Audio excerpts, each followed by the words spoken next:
Welcome back. If you invested in any cryptocurrency in the past year and you're still holding on to it, some of our traders think you might want to get your head examined. The entire cryptocurrency market now has a market cap of $1.2 trillion, less than half of the $2.9 trillion it was worth in November. Todd, you say the bleeding isn't going to stop anytime soon. Explain. No, definitely not, Veronica, because here's the thing.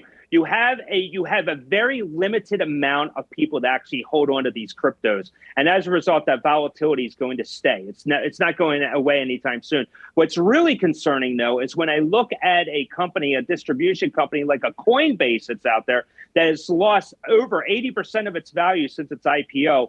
And you have the CEO coming out saying things like, well, we have to declare bankruptcy. We might have to liquidate your holdings of crypto. That's insane to me. Can they really do that? Can they really do that? I don't know how you can. I don't know how you can. That would be like Charlie Schwab going under, and all of a sudden they're saying, hey, we're going to liquidate your IRA. I mean, you can't do it going forward. You're only inviting the regulations are going to be coming in from Capitol Hill. You're going to see somebody grilled on the Hill for this, and I would stay away from that. It's a big red flag right now. If I'm a crypto investor, I'm getting out, and if I'm not, I'm staying far away. Toby, what's going on in the crypto space?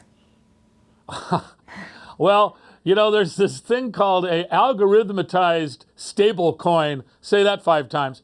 And it's sort of interesting. The stable coin, I go back to the Bernie Madoff scam.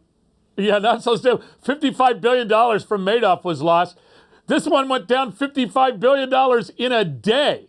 Now, the reason is, I'm not going to get too complicated here, but the reason is it was a bunch of malarkey to begin with. Go look up malarkey in the dictionary. Malarkey. The second part is that you have to realize that Bitcoin particularly is a religion. It's a culture. It's a cult. You have people who call themselves maximalists because they believe that the dollar is going to go away and the Bitcoin is going to be worth something. They also strongly believe that Bitcoin is a hedge against inflation. Now we have the highest inflation. We really have about 14% inflation, and it's down 50%. So you know what? Don't join the church. Go to Church of Scientology. At least you can read minds. Go ahead. You want to know what's bad about it is that you can't take Bitcoin. I know that some places will accept it for commerce, but I can't buy your newsletter with Bitcoin. I can't buy the Stock Traders Almanac with Bitcoin. No, you can't. Right. So, what's it good for? What? So I'm in a cult? Big deal. Listen, come on. So Jeff, some people feel vindicated in seeing this big drop, and other people are getting a financial hit on it. So what do you think's happening? It's a speculative bubble that's been popped to some extent. I mean, it might come back. I've never been a huge fan of cryptocurrency. I like the blockchain technology. I think there's something there, but it's pretty much, as you said, Madoff style, Ponzi scheme. It's just something that I've stayed away from. It reminds me of the Vancouver mining stocks back in the day, or, it's a lot of things come to mind.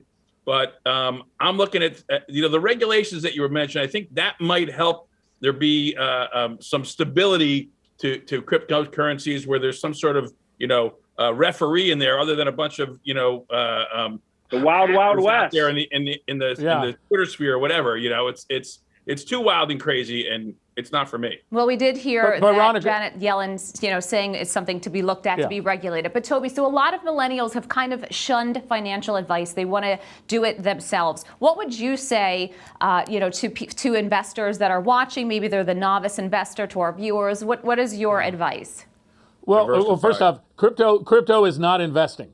Crypto is speculation, number one. Number two, there definitely are some use cases where the blockchain, reduces cost instead of, doing your Visa, MasterCard and getting a 3.5% charge. If it all worked, you could, do your debit card and it would do it for $0.01, right? But that's in the future. And what the Web 3.0 is sort of the mantra in Silicon Valley now, that they're investing billions, I mean trillions, in new technologies that use blockchain technology that allow you to cut out costs. I get all that.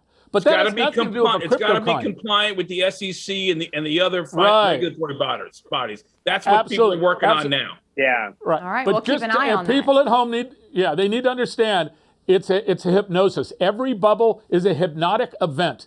And social media has made, all these coins. You go on social media, you can get on 100 different newsletters that say, we're going to pump and dump this cryptocurrency tomorrow morning at 8 a.m. Buy it now and you'll be up 3,000% tomorrow. Sure. That was not the Wild Wild West. That is, pure Well, we saw crime. what happened with Reddit. Maybe we need a buy, sell, hold NFT.